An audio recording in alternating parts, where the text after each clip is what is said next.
ओम नमो भगवते वासुदेवाय। जय माई की साथियों, हम माघ महात्म्य का श्रवण कर रहे हैं। तो प्रथम, द्वितीय, तृतीय और चतुर्थ अध्याय के वीडियोस आ चुके हैं।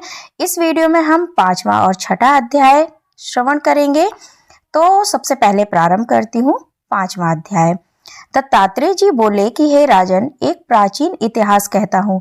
भृगुवंश में ऋषि का नाम की एक ब्राह्मणी थी जो बाल्यकाल में ही विधवा हो गई थी। वह रेवा नदी के किनारे विंध्याचल पर्वत के नीचे तपस्या करने लगी।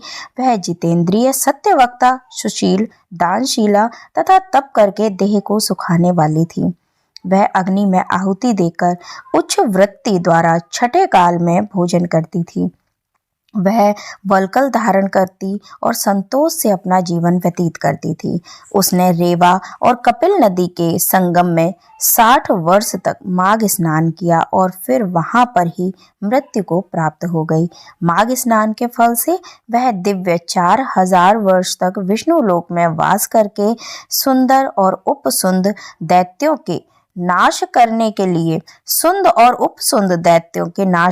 लिए ब्रह्मा द्वारा तिलोत्तमा नाम की अप्सरा ब्रह्मलोक में उत्पन्न हुई। वह अत्यंत रूपवती, गान विद्या में अति प्रवीण और मुकुट कुंडल से शोभायमान थी। उसका रूप, यौवन और सौंदर्य देखकर ब्रह्मा भी चकित हो गए। वह कुमारी तिलोत्तमा रेवा नदी के पवित्र जल में स्नान करके वन में बैठी थी। तब सुंद और उपसुंद के सैनिकों ने चंद्रमा के समान उस रूपवती को देखकर अपने राजा सुंद और उपसुंद से उसके रूप की शोभा का वर्णन किया और कहने लगे कि कामदेव को लज्जित करने वाली ऐसी परम सुंदरी स्त्री हमने कभी नहीं देखी। आप भी चलकर जरूर देखें।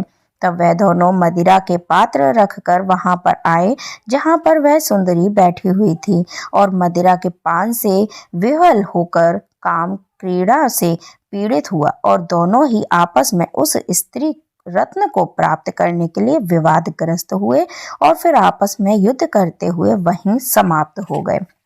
तब उन दोनों को मरा हुआ देखकर उनके सैनिकों ने बड़ा कोलाहल मचाया और तब तिलोत्तमा काल रात्रि के समान उनको पर्वत से गिराती हुई 10 दिशाओं को प्रकाशमान करती हुई आकाश में चली गई और देव कार्य सिद्ध करके ब्रह्मा के सामने आई। तो ब्रह्मा जी ने प्रसन्नता से कहा कि हे चंद्रवदनी, मैंने तुमको सूर्य के रथ पर स्थान दिया। जब तक आकाश में सूर्य स्थित है, नाना प्रकार के भोगों को भोगो। सो हे राजन, वह ब्राह्मणी अब भी सूर्य के रथ पर माघ मास स्नान के उत्तम भोगों को भोग रही है। इसलिए श्रद्धावान पुरुषों को उत्तम गति पाने के लिए यत्न के साथ माघ मास में विधि पूर्वक स्नान करना चाहिए। अब छठा अध्याय श्रवण करते हैं। दत्तात्रेय जी बोले, हे राजन, पूर्व समय में सतयुग में मैं नैषद नगर में हेमकुंड नाम वाला कुबेर के समान धनी वैश्य रहता था, जो कुलीन, अच्छे काम करने वाला, देवताओं, अग्नि और ब्राह्मण की पूजा करने वाला यह वैश्य खेती का काम करता था। वह गौ, घोड़े, भैंस आदि का पालन करता और दूध, दही, छाछ, गोबर, घास, गुड़, चीनी आदि अनेक वस्तुएं बेचा करता था और उसने इस प्रकार बहुत सा धन इकट्ठा कर लिया था। जब वह बूढ़ा हो गया तो मृत्यु को निकट समझकर उसने धर्म के कार्य करने प्रारंभ कर दिए। भगवान विष्णु का मंदिर बनवाया, कुआं, तालाब, बावड़ी, आम, पीपल आदि के वृक्ष तथा सुंदर बाग बगीचे लगवाए। सूर्योदय से सूर्यास्त तक वह दान करता, गांव के चारों तरफ जल की प्याऊ लगवाई। उसने सारे जन्म भर जितने भी पाप किए थे उनका प्रायश्चित करता था। इस प्रकार उसके 2 पुत्र उत्पन्न हुए जिनका नाम उसने कुंडल और विकुंडल रखा। जब दोनों लड़के युवावस्था को प्राप्त हुए तो हेमकुंडल वैश्य गृहस्थी का सब कार्य सौंपकर भगवान की तपस्या के निमित्त वन में चला गया और वहां विष्णु भगवान की आराधना में शरीर को सुखाकर अंत में विष्णु लोक को प्राप्त हुआ। उसके दोनों पुत्र लक्ष्मी के मद को प्राप्त होकर बुरे कर्मों में लग गए।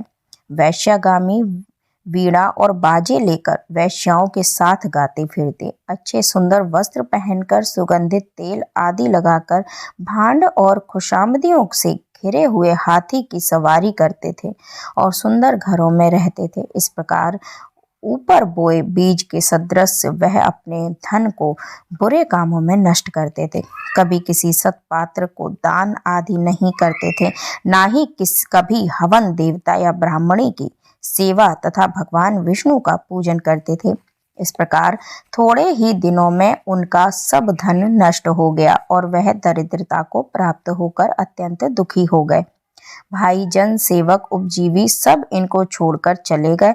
तब इन्होंने चोरी आदि करना आरंभ किया और राजा के भय से नगर को छोड़कर चोर तथा डाकुओं के साथ वन में रहने लगे और वहां अपने तीक्ष्ण बाणों से वन के पक्षी, हिरण आदि पशु तथा हिंसक जीवों को मारकर खाने लगे।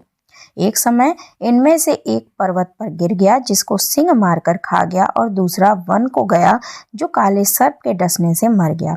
तब यमराज के दूत उन दोनों को बांधकर यम के पास ले गए। कहने लगे कि महाराज, इन दोनों पापियों के लिए क्या आज्ञा है। तो 7वें और 8वें अध्याय का श्रवण हम अगले वीडियो में करेंगे। ये वीडियो आपको कैसा लगा, ये वीडियो की माघ महात्म्य की ये वीडियो सीरीज आपको कैसी लग रही है, अपने विचार जरूर कमेंट बॉक्स में लिखकर बताइएगा। वीडियो उपयोगी लगा हो तो एक लाइक जरूर कर दीजिएगा और यदि अभी तक चैनल को सब्सक्राइब ना किया हो तो प्लीज चैनल को सब्सक्राइब जरूर कर लीजिएगा। फिर मिलती हूँ एक नए वीडियो के साथ, तब तक के लिए जय माई की।